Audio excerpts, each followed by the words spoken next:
Çfarë komenti mund ketë? Për ta kuptuar për publikun tek videoja, zotëria në fjalë nuk ishte një mbështetës i thjesht, sepse ishte i ulur në rreshtën e parë që normalisht janë vendet në aktivitete të personave, organizator, drejtuesve të strukturave të tjera. Pra, e konfirmuar në të gjitha detajet, përveç se fotove, pjesëmarrja në takime, organizimet e takimeve, që ai është një person i angazhuar në Partinë Socialiste dhe jo thjesht një mbështetës, sepse do të dëgjojmë nesër nga të gjitha llojet e justifikimeve që një emigrant që mbështet lulëzimin e Edi Ramës dhe të tjera me radhë. Pra, bëhet fjalë për një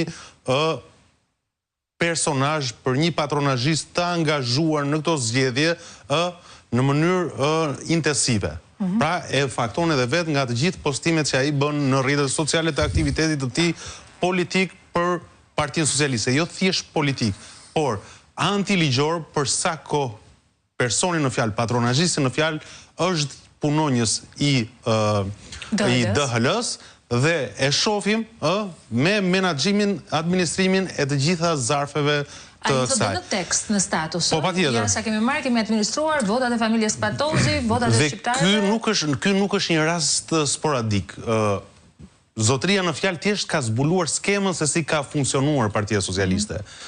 Ne kemi nxjerrë detajet shumë dhe kemi investiguar këtë pjesën e menaxhimit, administrimit të votës së diasporës që nga fillimet e veta. Dhe në mendimin tim dhe analizën që i kam bërë është që Partia Socialiste e ka pas të angazhuar aksionin e saj për votën e diasporës në 3 shtylla. E para ka qenë regjistrimi në Komisionin Qendror të Zgjedhjeve dhe ka pasur një regjistrim, domethënë, të koordinuar.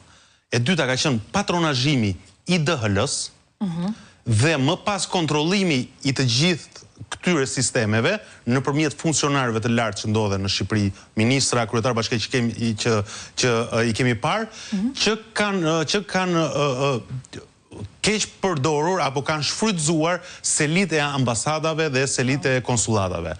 Ka raste flagrante kur zyrat e patronazhimit janë në të njëjtën godinë, sepse në të njëjtën zyrë nuk i fusin dot, janë në të njëjtën godinë me konsullatën, është rasti i Selanikut. Dhe është flagrante, gjë që nuk duhet kishte ndodhur. Kemi parë në shumë aktivitete që i justifikojnë me faktin që kanë qenë jashtë orari, konsuj, makinat celive diplomatike, ambasador po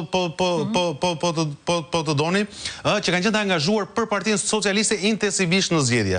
Pra, e parë në këto 3 shtylla, ajo që ka qenë më flagrante, për mua, Partia Socialiste në manipulimin e votës së diasporës ka funksionuar si organizat kriminale. Pse e them ka funksionuar si organizat kriminale? Me informacione të sigurta, të faktuara, Partia Socialiste dhe patronazhistët kanë marrë informacion nga databazet e Komisionit Qendror të Zgjedhjeve për shqiptarët që janë regjistruar jashtë vendit. Të cilët më pas i kanë gërshetuar se çfarë qytetari nuk kanë pas patronazhuar më përpara, i kanë dërguar punonjësit e konsullatës në shtëpi dhe i kanë kërkuar votën nëpërmjet rrshfetit. Dhe kjo është edhe e faktuar edhe me prova dhe me dëshmi. Pra, ka ndërtuar një sistem të tillë që asgjë mos t'ju shpëtonte. Po. E markuar. Pra, kanë pasur akses të plot në databasin e regjistrimeve të Komisionit të Qendror të Zgjedhjeve që është ndaluar. Po. Kanë pasur njerëzit e tyre në mos, ne kemi denoncuar më herët që gjithë ai sistem është ndërtuar nga persona të lidhur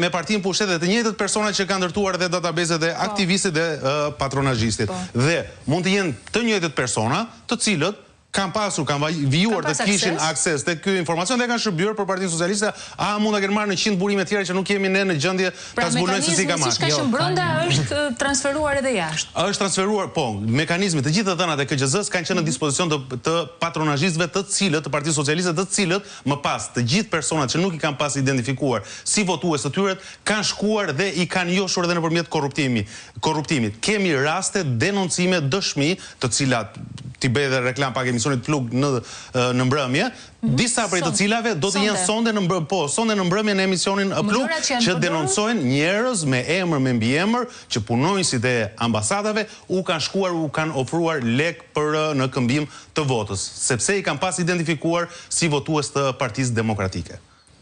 Pra, prandaj them që ka qenë e organizuar në formën e një organizate kriminale të vjedhjes, të blerjes, të manipulimit të votave, pa hyrë më pas në pjesën e marrjes. Sa i përket, nuk është i vetëm zotëria që ka qenë punonjës i DL-s. Jo, e kanë pasur synim.